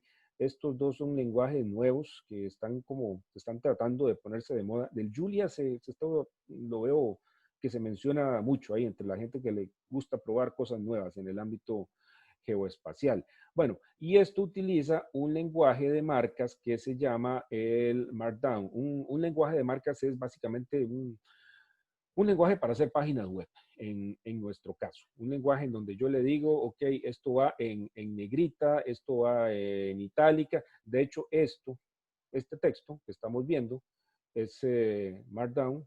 De hecho, les puedo mostrar. Vamos a ver. Bueno, esta es la página del curso. Y aquí, con este icono que está arriba, que dice View on GitHub, pueden ver el código fuente, o el fuente, digamos, porque no es realmente código todavía. Lo que pasa es que a ustedes les aparece un poquito diferente a como me aparece a mí. Bueno, probablemente aquí tengan un botón en inglés que diga RAW, R-A-W, o no me acuerdo cuál es la traducción al español, pero la cosa es que si lo apretan, ¿ok? Entonces pueden ver cómo está estructurado este texto. Voy a volver vean cómo está aquí. Tenemos un título, luego subtítulos y luego encabezados. Entonces, por ejemplo, los títulos de primer nivel, o sea, los que aparecen con la letra más grandota, esos están antecedidos por un signo de numeral, de gato, como decimos nosotros. Luego, dos signos de numeral es que aparece un poquito más pequeño. Tres signos de numeral, ahí va. De nuevo lo voy a poner más grande, un poco más pequeño, un poco más pequeño. Y hay otras cosas que puedo indicar para formatear mi texto. Por ejemplo, que esté para poner enlaces. Este es un enlace al archivo del curso. Entonces pongo aquí el texto que yo quiero que me aparezca, o sea, el que le dé clic, a lo que vea el usuario. Y aquí está la dirección web a donde viajo cuando el usuario le da clic. Es este que está aquí. Yo al dar clic sobre esto, entonces viaja a la otra página. Estas son cosas que se hacen por lo general con otra sintaxis que he mencionado varias veces, que es la que se llama HTML, pero para escribir en el sentido de escribir un artículo o un texto en general, el Markdown, que es lo que estamos viendo, queda más cómodo que el HTML. Entonces es muy utilizado en escritura académica. Y la próxima lección le voy a dedicar un rato a que ustedes vean el potencial del Markdown. Y vamos a hacer algunas páginas web sencillas. Bueno, ahí hay otras cosas. Yo podría, por ejemplo, resaltar algún texto, digamos, decirle esto quiero que vaya en negrita, y en el caso de Markdown lo hago así. Aquí lo salvo con lo que aquí se llama un commit. Entonces ya esa palabra me aparece en negrita. Y así puedo, digamos, ponerla en itálica. Lo que itálica era solamente uno. Bueno, estas son las marcas, digamos, esos asteriscos. Y el conjunto de todas las marcas es el lenguaje de marcas. Aquí está la itálica. Bien. La próxima semana hablamos un poco más del Markdown. Ya me perdí. Page. Vuelvo al curso. Profe, Ujú. de aquí a la otra semana instalamos algo. Sí, ya les voy a hablar sobre eso. Ok.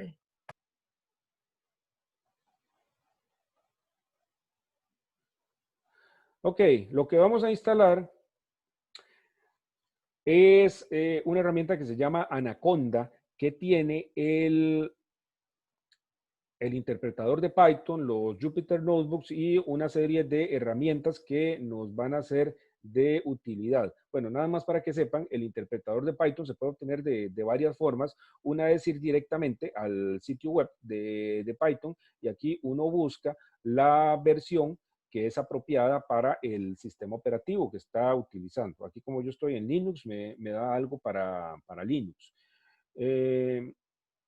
Ustedes, si le dan ahí desde Windows, seguramente les va a poner a descargar algún exe. Esa es una manera de hacerlo.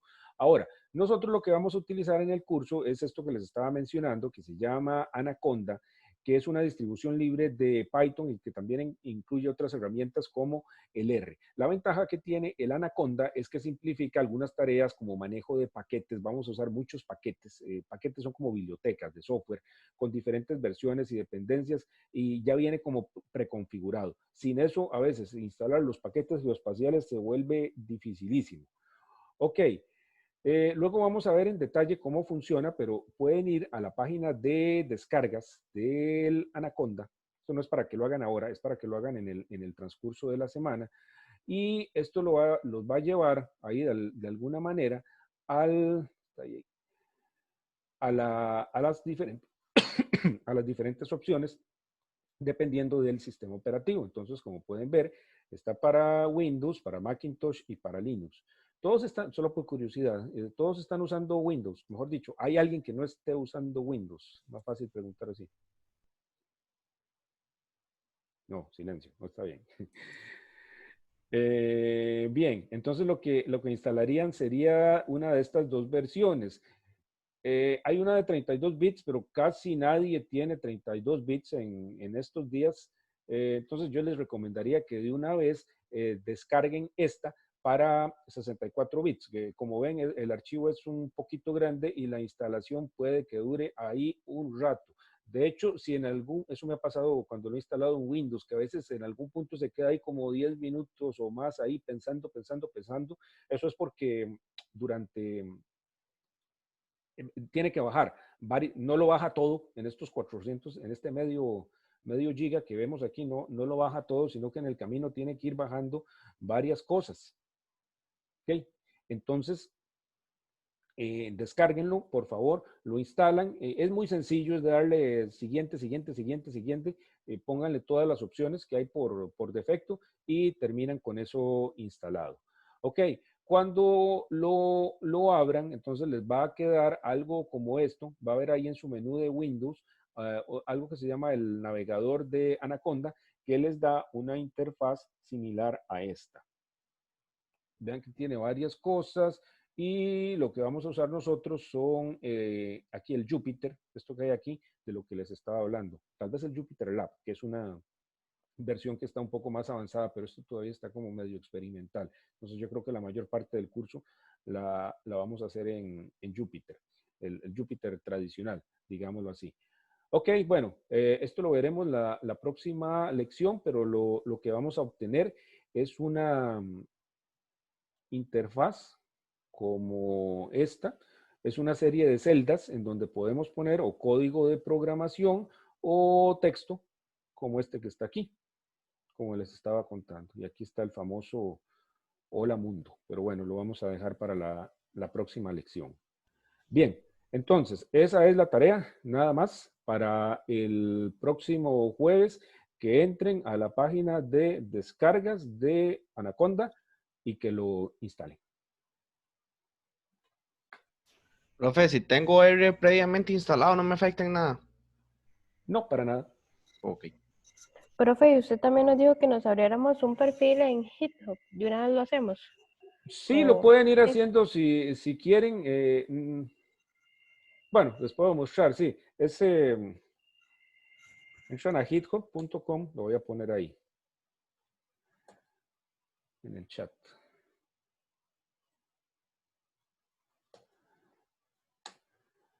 Bueno, aquí yo estoy logueado, pero cuando entren la primera vez, van a ver algo así como esto. Yo no sé si ya está en español esto. Entran a la opción que dice Sign Up o registro. Eligen un nombre de usuario. Ok, esto es importante, bueno, por lo menos en mi opinión. Pongan ahí un nombre de usuario que sea, o sea, que no les dé vergüenza compartir luego, pensando que luego lo podrían utilizar en algún, no sé, para publicar algo, porque esto se usa mucho para esos fines, para compartir cosas con otros investigadores o con otras personas. Uno lo que hace es que da la dirección de un repositorio en GitHub y lleva en alguna parte su nombre. Bueno, por supuesto, así que algunos están ya los más, así, los cortitos y cómodos, muchos van a estar ya ya ocupados, pero entonces se van a inventar así como cosas como esta, pero dediquen algunos minutos por lo menos para ponerles algo que tenga sentido. Bueno, ahí les va a pedir una clave, algo ahí para verificar que uno no es una máquina. Bueno, a lo que quería llegar es que cuando en algún momento les va a decir, les va a presentar varios planes, elijan, por supuesto, el gratuito, que es el que ese nos sirve para todo lo que queramos hacer en el curso y más. Es muy fácil, es como inscribirse en cualquier otro sitio. Ok, Lo pueden profe, ir. gracias. Y Ok. otra consulta, la presentación, ¿verdad que no se descarga? Solamente se puede ver en la web. Sí, yo creo que hay una manera de descargar, pero yo nunca, si esto lo abren ¿cómo se llama? Con Chrome, ahí pueden bajar ¿cómo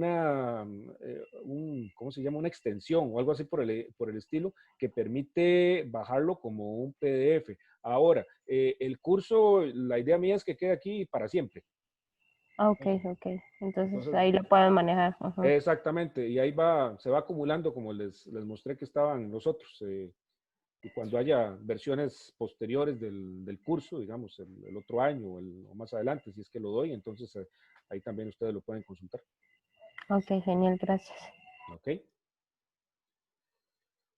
¿Qué más?